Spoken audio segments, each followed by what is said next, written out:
国际新闻来关心，德国政府伫昨昏对外宣布讲，对后礼拜一9月16开始，因要实施更较严格全国边境的管制，上无要管制半年。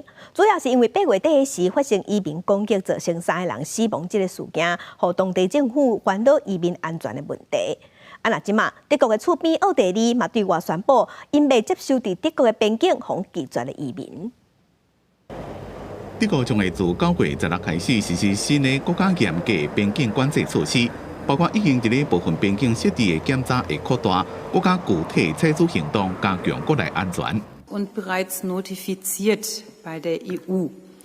Das dient der weiteren Begrenzung der irregulären Migration und das dient dem Schutz vor den akuten Gefahren durch den islamistischen Terror und durch schwere Kriminalität. Es sieht Messerverbote, Ausweitung von Waffenverbotszonen, Gesichtserkennung von Straftätern, Taser-Einsatz der Bundespolizei und verdachtsunabhängige Kontrollen der Bundespolizei vor. 德国内政部已经通知欧盟，下令伫咧加法国、卢森堡、荷兰、比利时抑个丹麦相接的边境设立管制，先实施6个月。在此进前，德国加波兰、捷克、奥地利抑个瑞士的陆地边境已经实施相关措施。奥地利催告讲，录见德国清楚强烈的信息。 dann soll das mir recht sein und ich bin nicht überrascht davon. Und ich habe aber auch klar gesagt, diesen Pflock habe ich auch eingeschlagen, dass wir hier niemanden zurücknehmen, der illegal zurückgewiesen wird. Das ist hier ganz klar von meiner Seite. Hier gibt es null Spielraum aus österreichischer Seite. 德国甲伊附近边的国家边境有3700公里，新的边境管制措施可能会牵动正大，